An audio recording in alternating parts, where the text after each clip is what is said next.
Hello everyone दोस्तों, good morning सभी को। स्वागत है आप सभी का विद्या जोन के ऑनलाइन प्लेटफॉर्म पर। दोस्तों आज है संडे और आप सभी जानते हैं संडे को, ठीक है, RWA के ऑनलाइन प्लेटफॉर्म पर वीकली मॉक टेस्ट आता है यूपी पुलिस कांस्टेबल एग्ज़ाम के लिए। अगले महीने 8, 9, 10 जून को आपका यूपी पुलिस कांस्टेबल का एग्ज़ाम है, ठीक है। तो उसी के यहाँ पर हम प्रश्नों को एनालिसिस करेंगे। जीके जीएस के और हिंदी के प्रश्नों का एनालिसिस आ चुका है, रीजनिंग के प्रश्नों का एनालिसिस करेंगे। तो सभी जो है स्टूडेंट्स वीडियो को ध्यान से देखेंगे। आपको मैं दिखा देता हूँ जो आपका एनालिसिस आया है। आपका देखिए ये वीकली मॉक टेस्ट आपका रीजनिंग का अभी हम करेंगे, ठीक है। इसके साथ ही मैं आपको बता देता हूँ, ठीक है, विद्या जोन के आप ऑनलाइन प्लेटफॉर्म को, टेलीग्राम के चैनल को आप ज्वाइन कर लीजिएगा। यहाँ पर हम शॉर्ट नोट्स लगातार प्रोवाइड कर रहे हैं आपके लिए। करंट अफेयर्स हो, यूपी स्पेशल हो, हिंदी, एवन मैथ्स, जीके जीएस हो, ठीक है। यहाँ पर देखिएगा ये आपका यूपी स्पेशल के लिए करंट अफेयर्स के शॉर्ट नोट्स बनाए गए हैं और इसमें साथ ही यूपी का स्टैटिक पोर्शन भी शामिल है। तो आप इसके लिए टेलीग्राम ज्वाइन कर लीजिएगा, पूरी पीडीएफ आपको प्रोवाइड कर दी जाएगी, ठीक है। और साथ ही यहाँ पर RWA का हिंदी का वीकली मॉक टेस्ट और जीके जीएस के वीकली मॉक टेस्ट का भी एनालिसिस कराया जा चुका है। तो ये चैनल पर अपलोडेड है, आप इसको जा करके देख सकते हैं। चलिए अपने प्रश्नों को शुरुआत करते हैं, ठीक है। पहला प्रश्न हमारे सामने रीजनिंग का क्या है, रीजनिंग के प्रश्नों को सॉल्व करेंगे, ठीक है। रीजनिंग का पहला प्रश्न है आपके सामने, निम्नलिखित प्रश्न में दिए गए विकल्पों में से संबंधित अक्षरों को चुनिए। स्टॉप का आपका जो कॉम्बिनेशन है वो WQSM से है, तो मोर्क का किससे होगा। अब देखिए हम स्टॉप को पकड़ लेते हैं। यहाँ पर देखिए स्टॉप में आप देखिए STOP, स्टॉप का कितना होता है, ठीक है। एस का कितना होता है, एस का 19 होता है, 20 होता है, ओ का 15 होता है और पी का 16 होता है, ठीक है। इसके बाद क्या आ रहा है, WQSM आ रहा है, WQSM आ रहा है, ठीक है। W का क्या होता है आपका, ठीक है, 23 होता है। क्यू का कितना होता है आपका, ठीक है, क्यू का कितना होता है बताइएगा, 17 होता है। एस का कितना होता है आपका, 18 होता है। और आपका, ठीक है, एम का कितना होता है, एम का कितना होता है, ठीक है। एस का तो 19 होता है, सॉरी, ठीक है, एस का 19 होता है और एम का कितना होता है आपका 14 होता है। अब देखिएगा क्या लॉजिक यहाँ पर लग रहा है, लॉजिक को देखते हैं क्या लॉजिक लग रहा है, ठीक है। एस 19 से 23 गया है, +4 हुआ है, 20 से 17 हुआ है, -3 हुआ है, 15 से 19 हुआ है, +4, और 16 से आपका, ठीक है, एम का कितना होता है, एम का 13 होता है, ठीक है, एम का 13 होता है, तो 16 से आपका 13 गया है तो -3 हुआ है, ठीक है। तो +4 -3 +4 -3 ये आप लगा दीजिएगा यहाँ पर। तो लगाते हैं, आपका एम का कितना होता है 14, MOR और आपका K, ठीक है। एम का 14 होता है, O का 15 होता है, R का 18 होता है, K का आपका होता है 11, ठीक है। +4 करेंगे तो आपका हो जाएगा 18, -3 करेंगे तो आपका हो जाएगा 12, ठीक है। 18 किसका होता है, R का होता है, ठीक है, R का 18 होता है। 18 किसका होता है, +4 कर रहे हैं ना, अरे एम का 13 होता है, मैं बार बार जो है 14 लिख रहा हूँ। एम का आपका होता है 13, ठीक है, एम का होता है आपका 13। एक मिनट थोड़ा करेक्ट करेंगे, यहाँ पर दोबारा से करेंगे, MORK, ठीक है। एम का होता है आपका 13, O का 15 होता है, R का आपका, ठीक है, 18 होता है और K का होता है 11। अब करेंगे, ठीक है, अब ध्यान से देखेंगे। वो एम का बार बार मैं 14 लिख रहा था, होता है 13, +4 करेंगे तो आपका 13 और 4 17 बनेगा, -3 करेंगे तो आपका 12 बनेगा। 17 किसका होता है, ठीक है, क्यू का 17 होता है, 12 किसका होता है, एल का 12 होता है, ठीक है। क्यू के बाद एल आएगा, क्यू के बाद एल आपका एक ही ऑप्शन में है, किस ऑप्शन में है देख लीजिएगा, आपका QLM। दूसरे प्रश्न की बात करते हैं। देखिए दूसरे प्रश्न में क्या है आपका यहाँ पर, यदि किसी कोड भाषा में बेनिफिट को ये लिखा हुआ है तो उसी कोड भाषा में, ठीक है, बाउंस को क्या लिखा जाएगा। देखिए बेनिफिट की बात करते हैं यहाँ पर, BENFIT, ठीक है, BENFIT ध्यान से देखेंगे, बहुत ही जो है यहाँ पर कॉम्प्लेक्स रीजनिंग लगने वाली है। क्या है यहाँ पर, बी को हम 2 से कहते हैं, ई को 5 कहते हैं, एन को 14 कहते हैं, एफ को आप क्या कहते हैं 6 कहते हैं, आई को 9 कहते हैं और टी को आप क्या कहते हैं, टी को 20 कहते हैं, ठीक है। देखिए इन्होंने इसको लिखा क्या है, इसको इन्होंने लिखा है आपका 22, आपका 14 63 20, इन्होंने बेनिफिट को लिखा है। ये किस आधार पर इन्होंने लिख दिया, तो यहाँ पर हम देखेंगे, देखिए इन्होंने बी को तो बी ही रहने दिया, 2 ही रहने दिया, ठीक है। एन का देखिए इन्होंने 14 ही रहने दिया, ठीक है। और इसके बाद आपने इन्होंने एफ का 6 ही रहने दिया, बिल्कुल ठीक है। टी का 20 ही रहने दिया, बिल्कुल ठीक है। अब देखिए इन्होंने बदला किसको है, एक तो आपका इस 2 को बदला है, ठीक है। इस 2 के बाद आप इन्होंने, ठीक ठीक है, इस ई को बदला है और इस आई को बदला है। देखिए ई की जगह इन्होंने क्या लिखा है, 2 लिखा है, ई की जगह 2 लिखा है और आई की जगह इन्होंने लिखा है यहाँ पर 3। देखिए 2 और 3 का मतलब क्या है, देखिए कितने वोवेल होते हैं, 5 वोवेल होते हैं आपके, ए ई आई ओ यू।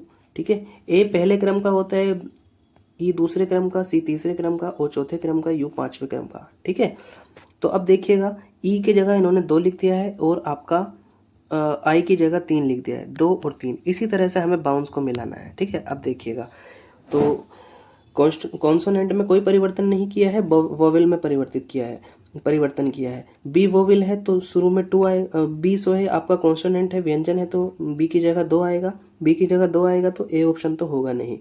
ठीक है, ओ अब आप देखिए, ए ई आई ओ यू, 1 2 3 4 5। अब ओ की जगह पर क्या आना चाहिए, 4 आना चाहिए, तो 2 के बाद आपका आ जाएगा 4, सभी में 2 के बाद 4 है। यू आपका 5वें स्थान पर है तो यू की जगह आपका आएगा 5, तो 2 4 5।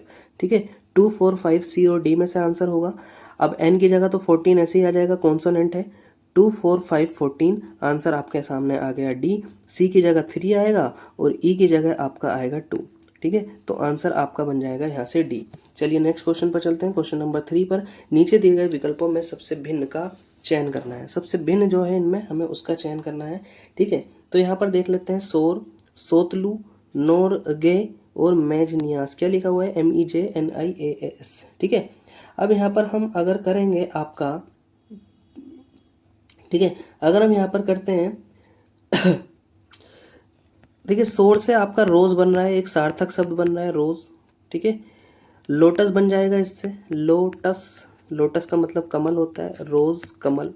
ठीक है, यहाँ से आपका बन जाएगा ऑरेंज। ठीक है, ऑरेंज बन जाएगा, ऑरेंज बन जाएगा, और लास्ट से आपका बन जाएगा जैस्मीन। ठीक है, जैस्मीन बन जाएगा जो कि एक सार्थक शब्द है। यहाँ पर रीजनिंग क्या लगने वाली है आप ध्यान से देखिएगा, हमें यहाँ पर ओड वन आउट करना है। ठीक है, जो अलग है उसको आउट करना है। ठीक है, तो यहाँ पर आपका रोज़ क्या है, एक फूल है, लोटस कमल एक फूल है, ऑरेंज, ठीक है, संतरा। ठीक है, ऑरेंज का मतलब क्या होता है, संतरा। और यहाँ पर जैस्मीन भी एक फूल होता है, चमेली का फूल जिसको हम कहते हैं। ठीक है, तो ऑरेंज एक संतरा, एक फल है और एक कलर है ये, तो यहाँ पर आपका सी एकदम डिफरेंट हो जाएगा। ठीक है, सी ऑप्शन यहाँ पर आपका करेक्ट हो जाएगा। क्वेश्चन नंबर 4 की बात करते हैं। 4 है आपका, ध्यान से देखेंगे 4 क्या है। 3 त्रिभुजों की प्रत्येक भुजा का मान दिया गया है। ठीक है, प्रत्येक भुजा का मान दिया गया है, त्रिभुज की तीनों भुजाओं तथा बीच के मान किसी अंकगणितीय संबंध से जुड़े हुए हैं। ठीक है, 5 4 6 यहाँ पर दिया हुआ है आपके सामने। ठीक है, त्रिभुज में 5 4 और 6, इनका संबंध किससे है, देखिए 5 चौक 20 और 6 26 हो जाएगा, 5 चौक 20 और 6 26, 6 तिया 18 और 4, ठीक है, 8 तिया 24 और 5 29 हो रहा है, तो 6 तिया 18, 18 और 4 कितना हो जाएगा आपका, 18 और 4 22, आंसर यहाँ पर आ जाएगा, करेक्ट है। ठीक है, सी ऑप्शन एकदम करेक्ट हो जाएगा। आगे चलिएगा, क्वेश्चन नंबर 5 है, यदि चिन्ह प्लस को गुणा, योग को माइनस, विभाजन को, अंतर को आपका मोर देन, बराबर को इक्वल तथा अधिक है को निरूपित करते हैं, तो निम्न में से कौन सा संबंध सही होगा। ठीक है, सही संबंध का हमें यहाँ पर सिलेक्शन करना है, तो कौन सा बैठेगा यहाँ पर, देखिए क्या कह रहा है, पहले तो कन्वर्जन देखिए किसको किससे परिवर्तित करा रहा है। ठीक है, ये प्लस को करा रहा है गुणा से कन्वर्ट, ठीक है, गुणा को करा रहा है माइनस से कन्वर्ट,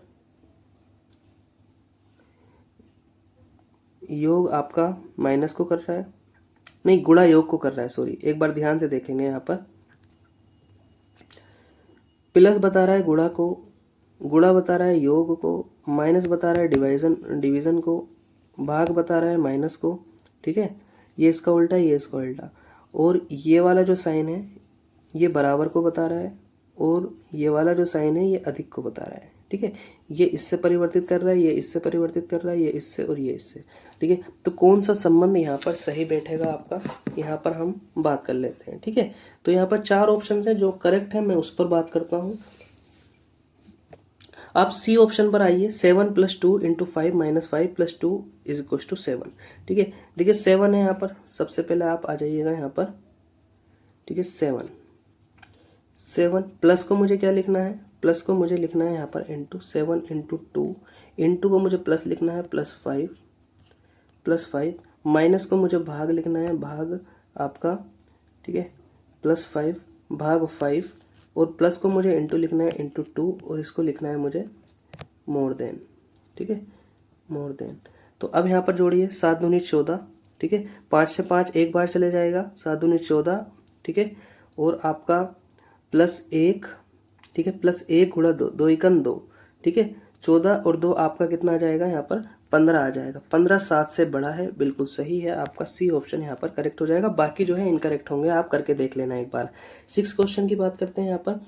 4WXZ 8QPOJ 6GTMVEUH53B यदि बाईं ओर से 7वें, 8वें, 15वें और 17वें अक्षर को एक सार्थक शब्द बनाने के लिए चुना जाता है तो उस शब्द का तीसरा अक्षर क्या होगा। अब देखिए बाईं ओर से हम यहाँ से 7वें, 8वें, 15वें और 17वें शब्द का चयन करते हैं, ठीक है, अक्षर को लेते हैं। तो ये इधर से बाईं ओर आएगा आपका, ठीक है, तो आपका यहाँ पर क्या हो जाएगा 1 2 3 4 5 6 7, ठीक है, पी आ गया, 8 नंबर पे ओ आ गया, ठीक है, 9 10 11 12 13 14 15, ठीक है, ई आ गया आपका, 15 पर ई आ गया, 16 17 पर आपका आ गया एच, ठीक है। तो इससे हम क्या सार्थक शब्द बना सकते हैं, होप बना सकते हैं, HOPE, ठीक है, और इसका तीसरा अक्षर कौन सा होगा, पी होगा। ए ऑप्शन आपका यहाँ पर करेक्ट हो जाएगा, ठीक है, होप का आपका ए ऑप्शन यहाँ पर करेक्ट हो जाएगा। अगले सवाल पर चलते हैं, ठीक है, काफ़ी इजी भी है, बस सोचने वाली बात है, एकदम से आप सोच लें। नेक्स्ट क्वेश्चन है आपका क्वेश्चन नंबर 7। दी गई आकृति में कुल घनों की संख्या ज्ञात कीजिए। कुल घनों की हमें यहाँ पर संख्या ज्ञात करनी है, ठीक है। तो देखिएगा कितनी लाइन में रखे हुए हैं आपके 1 2 3 4 5, ठीक है, इधर को 5 है और उधर को कितने हैं 1 2 3 4 5, उधर को भी 5 है, ठीक है। तो 5 ऐसे हैं और 5 ऐसे हैं। तो ऊपर से फर्स्ट लेवल की बात करते हैं, ठीक है। सबसे ऊपर कितने हैं आपके, ऊपर से बात करते हैं हम पहले स्तर की, ठीक है। तो सबसे ऊपर 1 है, दूसरी लाइन पर आ जाएगी, ये लाइन खत्म हो गई, इस लाइन पर आ जाएगा, इस लाइन में कितने होंगे आपके 1 2, एक पीछे हो जाएगा 3 हो जाएंगे, ठीक है। अब नीचे वाली इस तीसरी लाइन पर आ जाएगी, तीसरे फ्लोर पर आ जाइएगा, ठीक है। तो कितने होंगे यहाँ पर 1 2 3, ठीक है, 4 5 और आपका एक ये हो गया 6 हो जाएंगे, ठीक है। अब इस वाले लेवल पर आ जाइएगा तो क्या हो जाएगा आपका 6 तो यहाँ तक हो जाएंगे, 7 8 9 10, ठीक है। अब इस पर आ जाइएगा 10 के बाद 11 12 13 14 15, ठीक है, 15 ही हो गया। इन सबको जब आप ऐड करेंगे, ठीक है, इन सबको जब आप ऐड करेंगे तो कितना आ जाएगा 6 और 3 9 और 1 10, 10 और 10 20 और 10 30 और 5 35 आंसर आपका यहाँ पर करेक्ट हो जाएगा। बी ऑप्शन एकदम करेक्ट हो जाएगा। आगे चलते हैं, क्वेश्चन नंबर 8 हमारा क्या कह रहा है, निम्नलिखित प्रश्नों में 2 वक्तव्य दिए गए हैं जिसके आगे 2 निष्कर्ष 1 और 2 निकाले गए हैं। आपको विचार करना है कि वक्तव्य सत्य है चाहे वह सामान्यतः ज्ञात तथ्यों से भिन्न प्रतीत होते हैं, और आपको निर्णय करना है कि दिए गए वक्तव्य में से कौन से निश्चित रूप से सही निष्कर्ष निकाले जा सकते हैं। अपने उत्तर को निर्दिष्ट कीजिए। पहला वक्तव्य जो यहाँ पर दिया हुआ है वो क्या है आपके सामने, 60% सरकारी कर्मचारी हड़ताल पर चले गए हैं, ठीक है। श्री गोपाल एक सरकारी कर्मचारी है। देखिए 60% जो सरकारी कर्मचारी हैं वो हड़ताल पर गए हैं, और श्री गोपाल भी क्या है, एक सरकारी कर्मचारी हैं, ठीक है। तो यहाँ पर आप देखिए श्री गोपाल हड़ताल पर गया है, ठीक है, श्री गोपाल हड़ताल पर गया है। अब देखिए कंफर्म तो नहीं है ना, 60% ही गए हैं सर। अब श्री गोपाल अगर 40% में हुआ तो पहला निष्कर्ष तो आपका कंफर्म नहीं है। श्री गोपाल ने हड़ताल में भाग नहीं लिया। हम ये भी नहीं कह सकते हैं कि श्री गोपाल ने हड़ताल में भाग लिया है या नहीं लिया है, तो दूसरा भी स्टेटमेंट आपका फॉलो नहीं करता है। तो आपका आंसर क्या हो जाएगा, या तो निष्कर्ष 1 या निष्कर्ष, ठीक है, 2 लागू होता है, ठीक है, या तो निष्कर्ष 1 या निष्कर्ष 2 लागू होगा। देखिए यहाँ पर क्या कह रहा है, देखो ध्यान से समझो, श्री गोपाल हड़ताल पर गया है, दूसरा कह रहा है श्री गोपाल ने हड़ताल में भाग नहीं लिया है, ठीक है। या तो श्री गोपाल हड़ताल में गया है या श्री गोपाल ने हड़ताल में भाग नहीं लिया है, तो इन दोनों में से एक ही कंडीशन हो सकती है ना।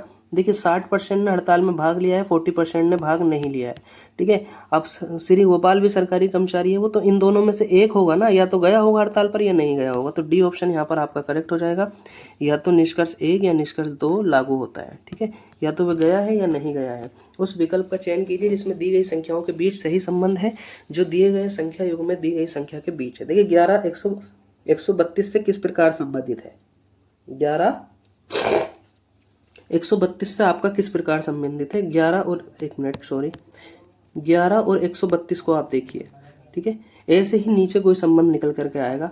देखिए 11 इसमें प्लस माइनस का तो लग नहीं रहा है, 11 की गुणा करके देखें किससे 132 आएगा, तो इसको भाग करके देख लेंगे, 11 एकन 11 और आपका 11 दूनी 22, 11 की 12 से गुणा करके आपका 132 आ रहा है, ठीक है। अब देखते हैं यहाँ पर ऑप्शन है हमारे पास 6 48, ठीक है, 6 48 9 93 8 72 7 61, ठीक है। 6 की 12 से गुणा करके देखो, 12 छंग आपका 72 आएगा, तो ये नहीं है। बी ऑप्शन पर आइएगा, 12 नंबर 108 आएगा, ये भी नहीं है। 8 की 12 से, ठीक है, ठीक है। अब देखिए 12 से तो करने पे कोई सा भी नहीं बनना है, 12 अट्ठे 96 नहीं होगा, ठीक है, 12 सत्ते 84 नहीं होगा। अब इसमें क्या किया गया है, ऊपर जो मैंने आपको बताया था यहाँ पर 11 की उससे अगले नंबर 12 से मल्टीप्लाई की गई है, तो 132 आ गया, ठीक है। 6 से अगला नंबर 7 है, 6 की 7 से मल्टीप्लाई करेंगे तो 6 सत्ते 42 आएगा, ए ऑप्शन नहीं है, ठीक है। 9 की उससे अगले नंबर 10 से मल्टीप्लाई करेंगे तो 90 आएगा, बी भी नहीं है। 8 की उससे अगले नंबर 9 से मल्टीप्लाई करेंगे तो 8 नंबर 72 आएगा, आपका सी ऑप्शन यहाँ पर एकदम करेक्ट हो जाएगा, ठीक है। 10वां प्रश्न हमारे पास है, यदि किसी कूट भाषा में राइट को क्या लिखना है स्टार डॉलर साइन और आपका परसेंटेज और हैज और 8 ये लिखा जा रहा है, मैनेज को ये लिखा जा रहा है, ठीक है। तो उसी कूट भाषा में रिंग RINGE को क्या लिखा जाए, ठीक है। तो यहाँ पर आप देख लीजिएगा राइट को किससे ले रहे हैं ये, ठीक है। यहाँ पर कुछ कॉमन है क्या, WRITE और MANAGE में कुछ कॉमन है क्या, तो आपने देखा होगा ई कॉमन है, तो ई के लिए क्या यूज होगा, ठीक है, ई के लिए क्या यूज होगा आप बताइएगा, ठीक है। देखिए यहाँ इन दोनों में क्या कॉमन है, 8 कॉमन है, तो ई के लिए आपका हो जाएगा 8, ठीक है, ई के लिए आपका 8 हो जाएगा। अब इसमें आ जाइएगा रिंगे में, ठीक है, RINGE में इसमें आ जाइएगा, ठीक है। तो ई लास्ट में है, ई के लिए 8 हो जाएगा, ठीक है, ई के लिए आपका 8 हो जाएगा। अब यहाँ पर जो, ठीक है, आर के लिए यहाँ पर क्या दिखाई दे रहा है आपको, यहाँ पर डॉलर का साइन दिखाई दे रहा है, ठीक है। तो आर के लिए आपका डॉलर का साइन हो जाएगा, डॉलर का साइन और लास्ट में 8, ठीक है। तो $8 इन दोनों ऑप्शंस में है, ठीक है, बी और सी में। अब आर के बाद आई है, आई इसमें तीसरे स्थान पर है WRITE में, तो तीसरे स्थान पर है परसेंटेज, तो डॉलर के बाद आपका क्या आ जाएगा परसेंटेज, तो सी ऑप्शन यहाँ पर करेक्ट हो जाएगा, ठीक है, सी ऑप्शन यहाँ पर करेक्ट हो जाएगा। क्वेश्चन नंबर 11 पर चलते हैं। क्वेश्चन नंबर 11 क्या कह रहा है हमारा, उस आकृति को चुनिए जो अन्य से भिन्न है, ठीक है।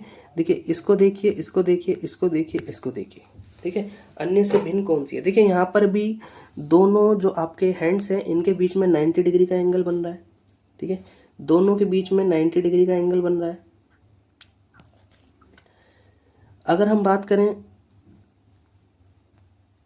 इन दोनों के बीच में भिन्न आकृति को हमें चयन करना है, ठीक है, भिन्न आकृति को हमें चयन करना है। अब देखिएगा यहाँ पर इसमें भी 90 डिग्री का एंगल है, इसमें भी 90 डिग्री का एंगल है, लेकिन इसमें सी में 90 डिग्री का एंगल नहीं है, तो आपका आंसर हो जाएगा सी, ठीक है, सी आंसर यहाँ पर आपका करेक्ट हो जाएगा, ठीक है।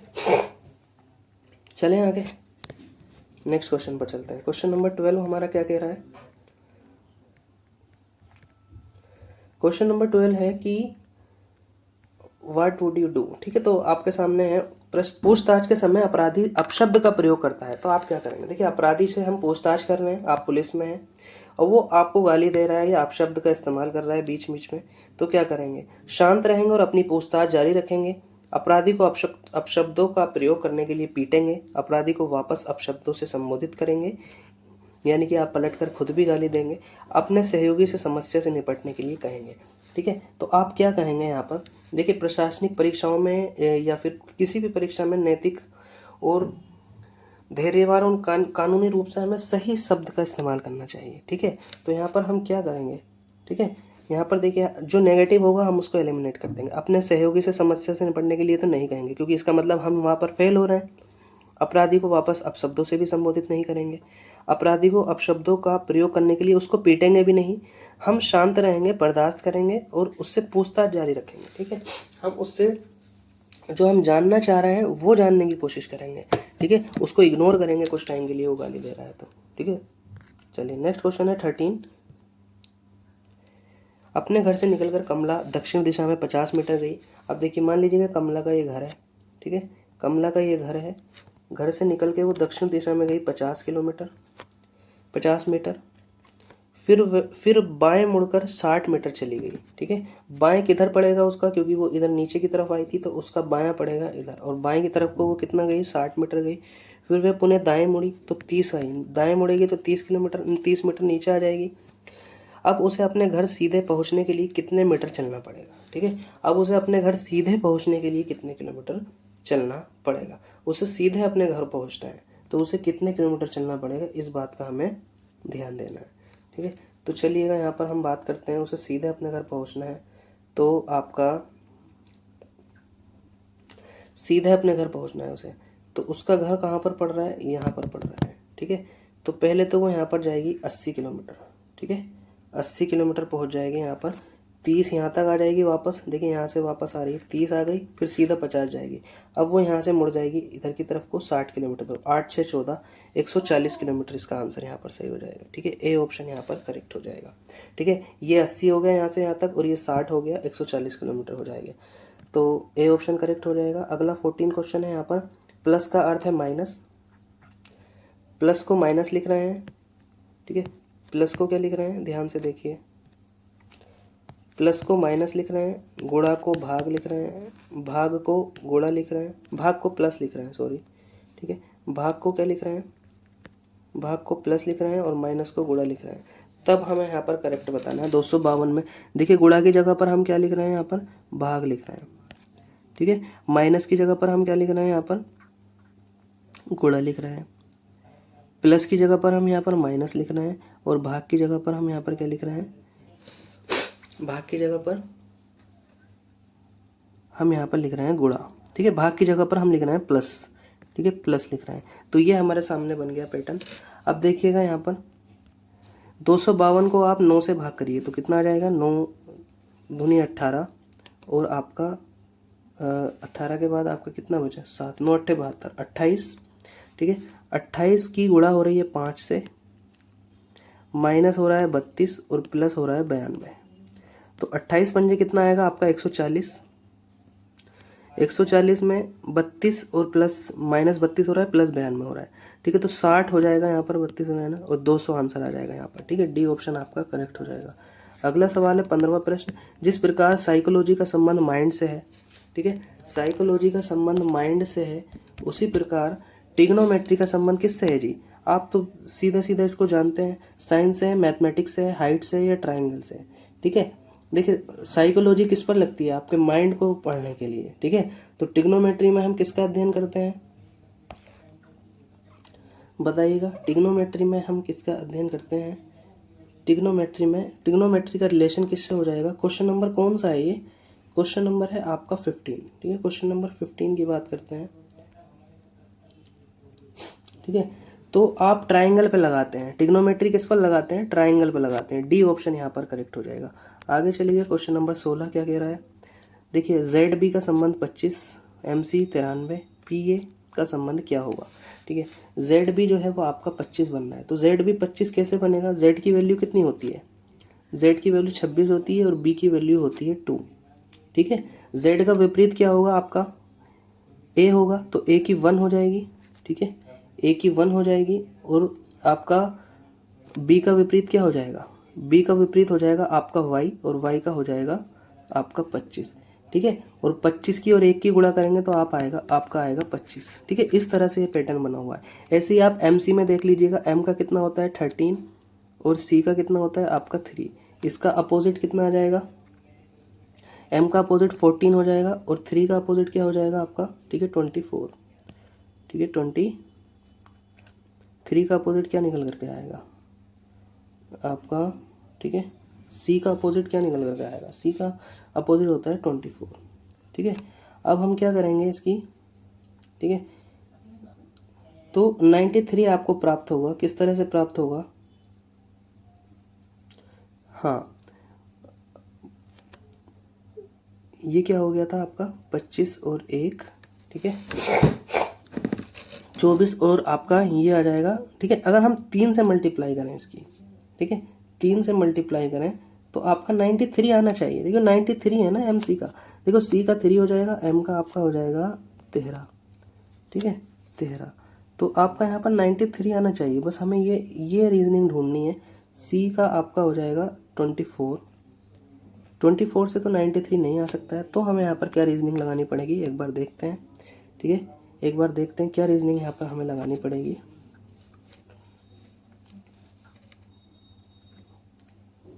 ठीक है, देखिए विपरीत अक्षरों का भी यहाँ पर इस्तेमाल किया गया है। जेड की क्या होती है यहाँ पर 26 होती है और बी की 2 होती है, ठीक है। यहाँ पर अगर हमें लाना है 25, ठीक है, तो जेड का अपोजिट क्या होगा आपका 1 होगा और 2 का अपोजिट आपका क्या होगा वाई, यानी वाई 25। तो 25 इकन 25 हो गया।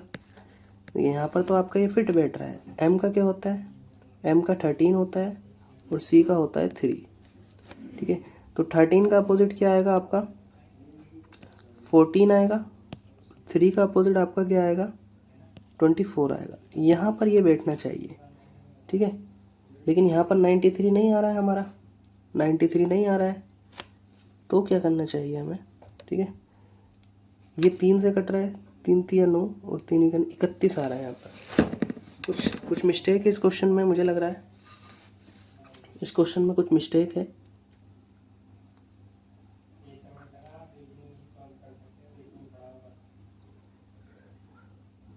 z का विपरीत आपका 1 होता है और b का विपरीत y होता है,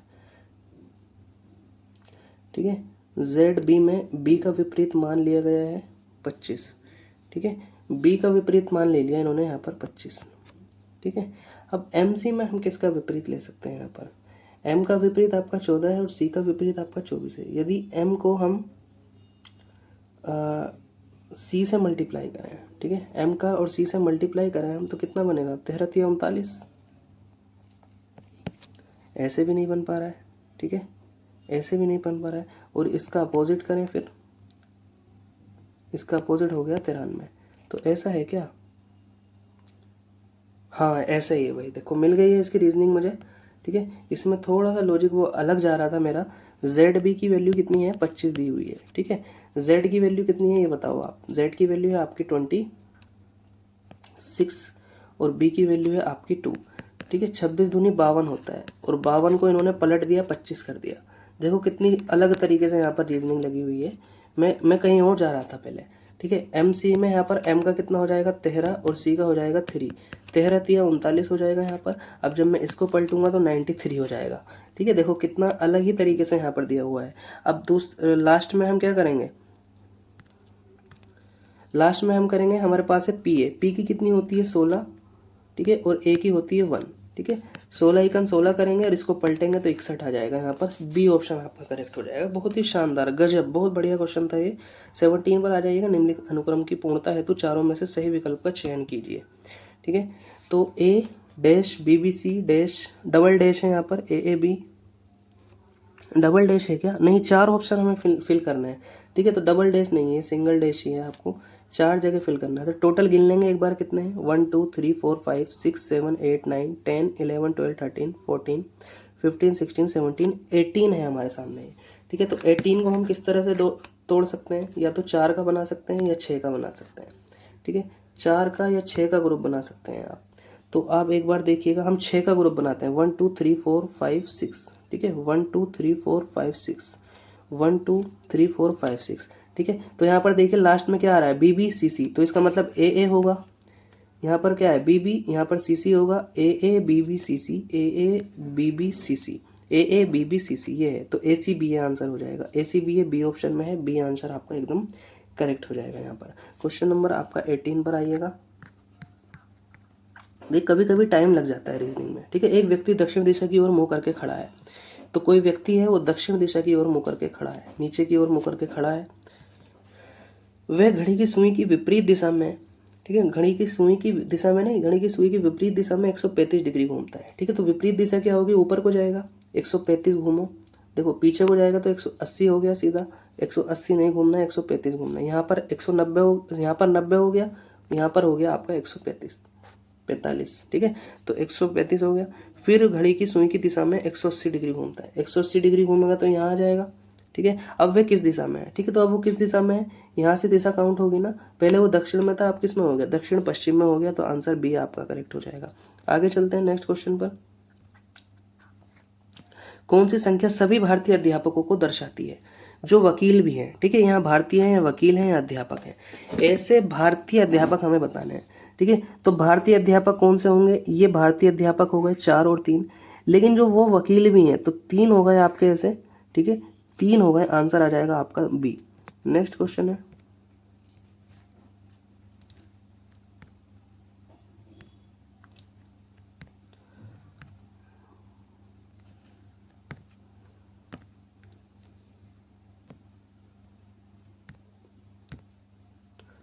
अरे क्या हो रहा है,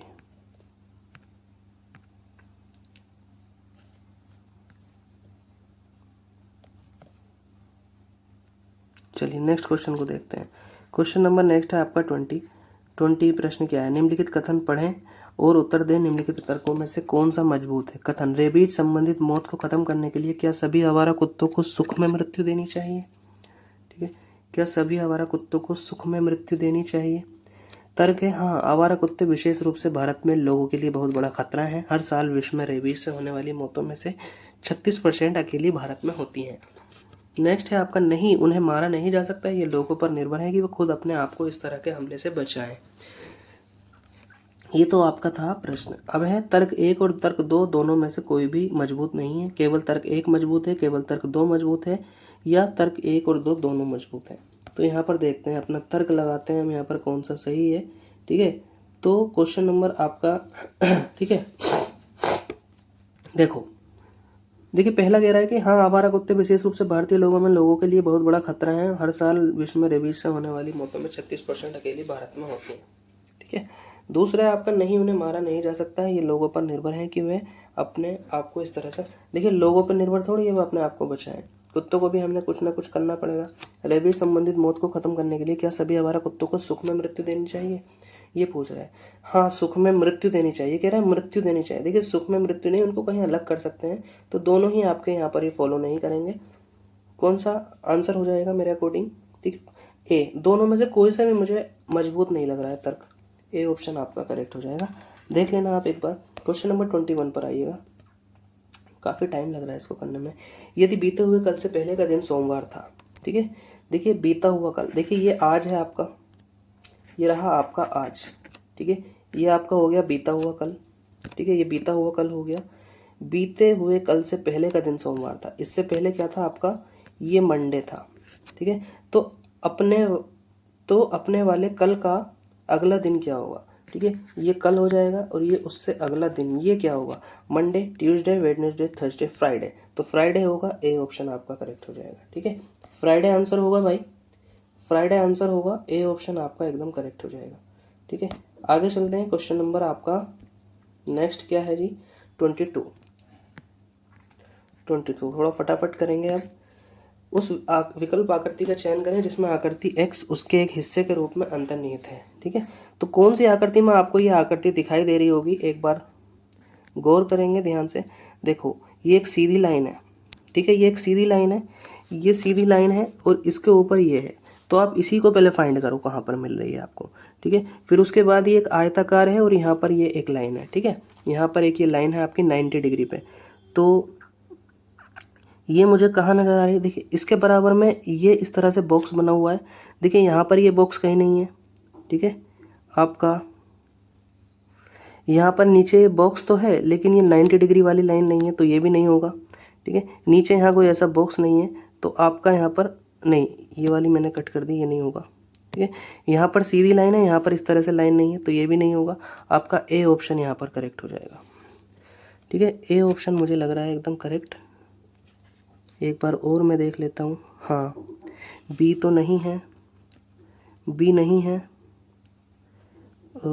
ये भी नहीं है, ठीक है, ये भी नहीं है, ए ऑप्शन यहाँ पर करेक्ट हो जाएगा, तो ए लगा दीजिएगा, ए ऑप्शन एकदम करेक्ट हो जाएगा। अगला है आपका क्वेश्चन नंबर 23, उस विकल्प को चुनिए जो दी गई प्रश्न आकृति के जल प्रतिबिंब से मिलता जुलता है, ठीक है।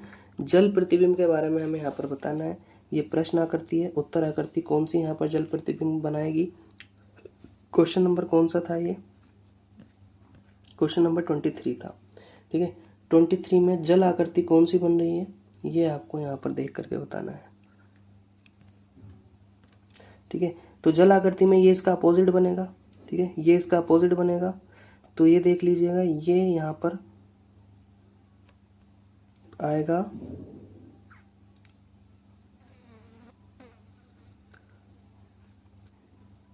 ये टॉप पर आएगा, पी इधर आएगा ये। ठीक है, टॉप के बराबर में पी है। ठीक है, तो टॉप के बराबर में पी होना चाहिए आपका, टॉप के बराबर में पी होना चाहिए। ठीक है, तो यहाँ पर दिख रहा है वो, और 6 होना चाहिए इधर बराबर में, और पी के नीचे ये होना चाहिए, तो पी के नीचे ही है। ठीक है, पी के अपोजिट में एरो होना चाहिए, पी के अपोजिट में एरो है। 6 के अपोजिट में बॉक्स होना चाहिए, 6 के अपोजिट में बॉक्स भी है। ठीक है, इन दोनों में देखिए बिल्कुल सिमिलर है, बिल्कुल सिमिलर है, लेकिन यहाँ पर इन्होंने, ठीक है, यहाँ पर इन्होंने इसको बिगाड़ दिया है। ठीक है, इसको बिगाड़ दिया है, तो ए ऑप्शन करेक्ट हो जाएगा। देखिए 6 भी सीधा सीधा है, ये नहीं होगा, ए ऑप्शन यहाँ पर करेक्ट हो जाएगा। क्वेश्चन नंबर 24 देखिएगा, ओलंपिक खेलों में 6 राष्ट्रों के ध्वजों को निम्न प्रकार से फहराया गया। अमेरिका ध्वज का, ठीक है, अमेरिका का ध्वज भारतीय तिरंगे के बाईं ओर, फ्रांस के ध्वज के दाईं ओर था, ऑस्ट्रेलिया का ध्वज भारतीय ध्वज के दाईं ओर था, लेकिन जापान के ध्वज के बाईं ओर था, जो चीन के ध्वज के बाईं ओर था। केंद्र में 2 ध्वज थे। कौन कौन से ध्वज केंद्र में थे? इसको मिलाते हैं, इसको मिलाते हैं। आइए देखो, प्रश्न को ध्यान से पढ़ते चले जाओ। ओलंपिक खेलों में 6 राष्ट्रों के ध्वज को निम्न प्रकार, अमेरिका का ध्वज भारतीय ध्वज के बाईं ओर था। ठीक है, तो ये अमेरिका का ध्वज है। ठीक है, ये अमेरिका के ध्वज है, और ये भारत के ध्वज के, इंडिया के ध्वज के कहाँ पर है ये आपका? ठीक है, ये अमेरिका मैंने लिख दिया, अमेरिका का ध्वज भारतीय तिरंगे के बाईं ओर था। ठीक है, तो ये इंडिया का हो गया, इसके बाईं ओर अमेरिका का हो गया। ठीक है, और फ्रांस के ध्वज के दाईं ओर था। ठीक है, तो फ्रांस का इधर हो गया, फ्रांस के दाईं ओर हो गया, 3 हो गए। ऑस्ट्रेलिया का ध्वज भारतीय ध्वज के दाईं ओर था, भारत के दाईं ओर ऑस्ट्रेलिया का हो गया, ये ऑस्ट्रेलिया हो गया आपका। ठीक है, दाईं ओर था, लेकिन जापान के ध्वज के बाईं ओर था। ठीक है, तो जो ऑस्ट्रेलिया के है वो जापान के आपका दाईं ओर, बाईं ओर है। ठीक है, जापान के ध्वज के बाईं ओर था, जो चीन के ध्वज के बाईं ओर था। ठीक है, जापान का ध्वज चीन के ध्वज के कहाँ पर है? ठीक है, चीन के ध्वज के बाईं ओर है।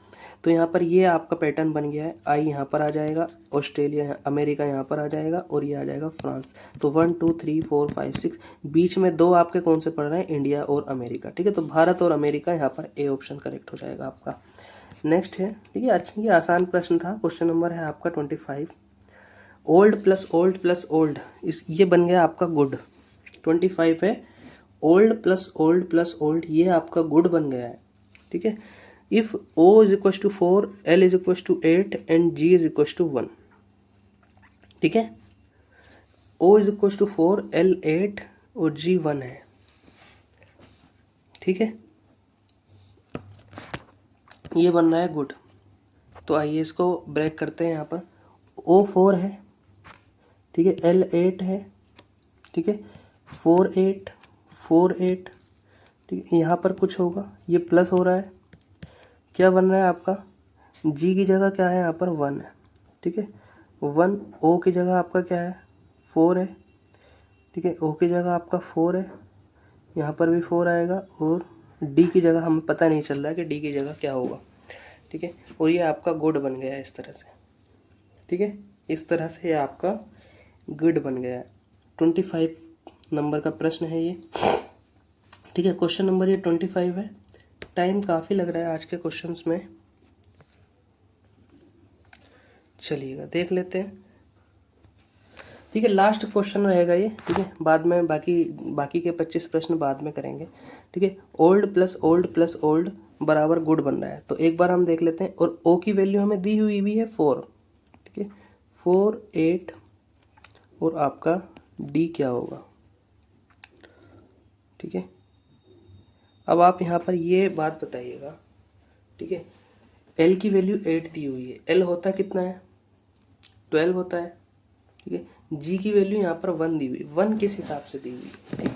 G की वैल्यू 1 दी हुई है यहाँ पर। 1 निम्न समीकरण का योग क्या है? ठीक है, इसी समीकरण का हमें योग बताना है।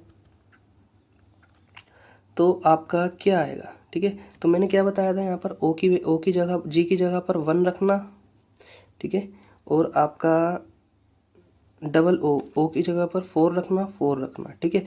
144, ठीक है। 144 तो सभी में आ रहा है, ठीक है। लेकिन यहाँ पर अब हमें आइडिया लगाना है कि हमें हमारे डी की वैल्यू क्या होगी, ठीक है।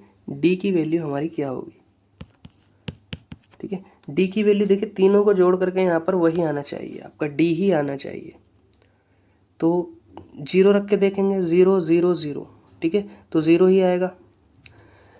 अगर हम यहाँ पर 8 रखेंगे, 8 8 में 16, 8 या 24, तो नहीं होगा, ठीक है। तो आप ओल्ड की जगह पर ओल्ड की वैल्यू क्या बन रही है, 4 8 0, ठीक है। डी की जगह हम 0 मारना है। 480 480 480 करके देखिए आप क्या बन रहा है, ठीक है। आपका बन रहा है 0, 24 का 4 हासिल 2, 4 और 4 8 और 4 12 और 2 14, 1440 बन रहा है। तो ए ही ऑप्शन यहाँ पर करेक्ट हो जाएगा। तो डी की वैल्यू जो आएगी ना हमारी वो 0 आएगी, ठीक है। डी की वैल्यू आपकी 0 आएगी यहाँ पर, ठीक है। डी की वैल्यू 0 आएगी। आगे के करें, देख लेते हैं और कौन सी आकृति प्रश्न आकृति के प्रतिरूप को पूरा करेगी, ठीक है। देखिए ये पैटर्न बन रहा है यहाँ पर, इधर साइड में भी यही बनना चाहिए। यहाँ पर ये त्रिभुज इस तरह से, ठीक है। तो ये यहाँ पर ये पूरा होना चाहिए आपका, ठीक है। ये त्रिभुज पूरा होना चाहिए, ये लाइन पूरी होनी चाहिए, इधर आ जाना चाहिए, ठीक है। तो कौन सा यहाँ पर ये पैटर्न बनेगा आपका, ये त्रिभुज हो गया। देखिएगा कौन सा होगा, ठीक है। ये वाला होगा क्या, हाँ ये वाला होगा। डी ऑप्शन यहाँ पर करेक्ट हो जाएगा आपका, ठीक है। डी ऑप्शन एकदम करेक्ट हो जाएगा। 27 देख लेते हैं, 2-4 प्रश्न और देख लेते हैं। 27 क्या है हमारा, नक्सलाइट को किसी कूट भाषा में ये लिखा गया है, उसी भाषा में इंटीग्रेट को क्या लिखा जाएगा, ठीक है। तो एन की वैल्यू यहाँ पर कितनी है आपका, एन की 14 होती है, ठीक है। तो एन को इन्होंने क्या लिखा है, आई लिखा है, ठीक है, आई लिखा है, यानी 9 लिखा है। नहीं, एन को इन्होंने लिखा है एल, एन को इन्होंने लिखा है एल, JKL, ठीक है। एल की 12 होती है, यानी कि 2 घटा दिया। तो आई में से अगर हम 2 घटाएंगे, आई का 9 होता है, 9 में से 2 जाएंगे तो 7 होगा। 7 किसका होता है, G7, ठीक है। तो जी वाला आपका आंसर सही हो जाएगा, पहले से ही हो गया ये है आपका 240 120, ठीक है। 240 120, इसके बाद डैश 240 120 डैश 160 360 और 900, ठीक है। देखो यहाँ पर घट भी रहा है बढ़ भी रहा है, तो ये किस आधार पर हो सकता है आपका, ये एक स्किप के आधार पर हो सकता है, ठीक है। 18 और 900, ठीक है। तो 60 का यहाँ पर क्या हो रहा है आपका, इंक्रीमेंट हो रहा है, हाँ। देखो यहाँ पर देखते हैं हम, 12 के बाद 180 आया, 60 का इंक्रीमेंट हुआ, ठीक है। ये मल्टीप्लाई करते हैं, 12 की अगर हम किससे मल्टीप्लाई करें, 120 की, कि 180 हो जाए। 120 की हम किससे मल्टीप्लाई करें कि 180 हो जाए। तो 120 की अगर मैं मल्टीप्लाई करता हूँ यहाँ पर 3/2 से, ठीक है। तो 2 छंग 12 आपका 6 18 180 हो जाएगा, ठीक है। 180 की मैं 3/2 से मल्टीप्लाई करता हूँ तो क्या हो जाएगा आपका 270 आना चाहिए। तो ये लॉजिक तो नहीं लग रहा है यहाँ पर, ठीक है। ये लॉजिक तो नहीं लग रहा है। पेन टैब होता तो हम इसको और अच्छे तरीके से कर सकते थे, क्योंकि मैं लिख नहीं पा रहा हूँ मोबाइल की स्क्रीन पे, मैं लिख नहीं पा रहा हूँ बिल्कुल भी, ठीक है। तो यहाँ पर 60 का, 1 मिनट, यहाँ पर 120 का फ़र्क है, यहाँ के बाद क्या फ़र्क आएगा आपका, ठीक है। फिर आपका 180 है, फिर 360 है, फिर 900 है।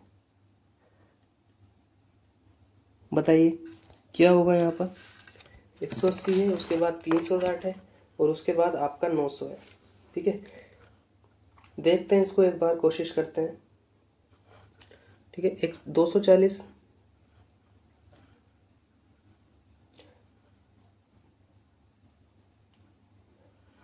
240 के बाद आपका 120 है, उसके बाद यहाँ पर इन 4 में से एक आना चाहिए, ठीक है। इन 4 में से एक आना चाहिए, आपका क्या आना चाहिए वो हमें यहाँ पर देख करके बताना है, ठीक है। देखते हैं क्या होगा, ठीक है। 1/2 से मल्टीप्लाई करके देखें क्या, 1/2 से मल्टीप्लाई करके देखें क्या, देख लेते हैं एक बार इस पैटर्न को, ये बन रहा है क्या। देखिए 240 की मैं 1/2 से मल्टीप्लाई करता हूँ तो आपका 120 बन गया। ठीक है जी, 120 बन गया। अगला वाला आ गया मेरा। अब 120 की मैं 1 से मल्टीप्लाई करता हूँ तो मतलब 0.5 में बढ़ा करके चलता हूँ तो फिर से 120 आ गया। तो 120 देखते हैं ये फिट बैठ रहा है क्या। 120 आंसर हो जाएगा अगर मेरा ये पैटर्न सही बैठ गया तो। ठीक है, 120 के बाद मैं, ठीक है, मैंने 0.5 से मल्टीप्लाई करी, फिर 1 से की, फिर मैं उसके बाद 1.5 से यानी कि 3/2 से मल्टीप्लाई करके देखता हूँ तो आपका 180 बन रहा है। बिल्कुल ठीक है। 180 की मैं आपकी फिर 2 से मल्टीप्लाई करके देखता हूँ क्योंकि 0.5 ऐड करेंगे तो 2 हो जाएगा। 360 आ रहा है। बिल्कुल ठीक है। ठीक है, 360 की मैं 2.5 से मल्टीप्लाई करके देखता हूँ। अब 2.5 मतलब 5/2। ठीक है, 18 पंजे 90, 900 आ जाएगा। ठीक है, बिल्कुल सही पैटर्न बन गया। ए ऑप्शन यहाँ पर आपका करेक्ट हो जाएगा। अगले सवाल को देखते हैं। क्वेश्चन नंबर, आकाश ने मोहित से कहा, नीले रंग की कमीज में वह लड़का मेरे पिता की पत्नी की पुत्री के 2 भाइयों में छोटा है। नीले रंग की कमीज वाला लड़का आकाश से कैसे संबंधित है। ठीक है, तो आकाश ने कहा है कि वह लड़का, ठीक है, उस लड़के के बारे में बता रहा है, मेरे पिता की पत्नी की। ठीक है, तो पिता को ले लो पहले। आकाश के ये पिता हो गए, फादर। ठीक है, पिता की पत्नी उनकी मदर हो गई। पत्नी की पुत्री के, ठीक है, पत्नी की पुत्री आपकी पुत्री के 2 भाइयों में। ठीक है, पुत्री के 2 भाइयों में। ठीक है, ये पुत्री हो गई मान लीजिएगा, ये एक भाई हो गया, ये दूसरा भाई हो गया। ठीक है, पॉजिटिव लिख रहा हूँ मैं, भाई दूसरा भाई। अब देखिए, एक तो उनमें खुद आकाश होगा इन दोनों में से। ठीक है, पुत्री के 2 भाइयों में छोटा है। ठीक है, छोटा है तो लड़का आकाश का भाई होगा, फिर दूसरा आकाश का भाई होगा भाई। तो सी ऑप्शन यहाँ पर करेक्ट हो जाएगा। क्वेश्चन नंबर 30 देखिए 30 पे एंड करते हैं हम। क्वेश्चन नंबर 30 पे एंड करते हैं। निम्नलिखित में से कौन सा एक आरेख क्रिकेट के खिलाड़ियों और स्नातकों के बीच संबंध को निरूपित करता है। ठीक है, देखिए ये खिलाड़ी हो गए आपके, इसके अंदर क्रिकेट के खिलाड़ी हो सकते हैं। ठीक है, और स्नातक आपके इन प्लेयर में स्नातक भी तो हो सकते हैं ना। तो यहाँ पर इसको यहाँ पर हम राउंड कर देंगे तो आपका डी ऑप्शन करेक्ट हो जाएगा। ठीक है, ये था क्वेश्चन नंबर आपका 30। यहीं पर एंड करते हैं अपनी वीडियो को। 20 प्रश्न और रह रहे हैं, उनको फिर किसी नेक्स्ट करते हैं थोड़ी देर में किसी नेक्स्ट वीडियो में। ठीक है, तो तब तक के लिए आप, ठीक है, टेलीग्राम के बारे में सुन लीजिए, टेलीग्राम को ज्वाइन कर लीजिएगा यहाँ पर। ठीक है, टेलीग्राम में आपके शॉर्ट नोट्स की PDF भी अपलोड कर दी गई है। ये टेलीग्राम का चैनल है विद्या जोन, विद्या_जोन। ठीक है, यहाँ पर देखिएगा फाइल सेक्शन में अगर आप जाएंगे तो उत्तर प्रदेश महत्वपूर्ण current affairs, UP police constable Hindi, PYQ batch short notes, तो शॉर्ट नोट्स वगैरह यहाँ पर प्रोवाइड लगातार हम कर रहे हैं। तो मिलते हैं नेक्स्ट वीडियो में। लेखपाल के लिए आपदा एवं आपदा प्रबंधन की वीडियो आएगी, ठीक है, शाम तक। तो बने रहेंगे चैनल पर। बहुत बहुत शुक्रिया, धन्यवाद। ठीक है, आप सभी का जय हिंद।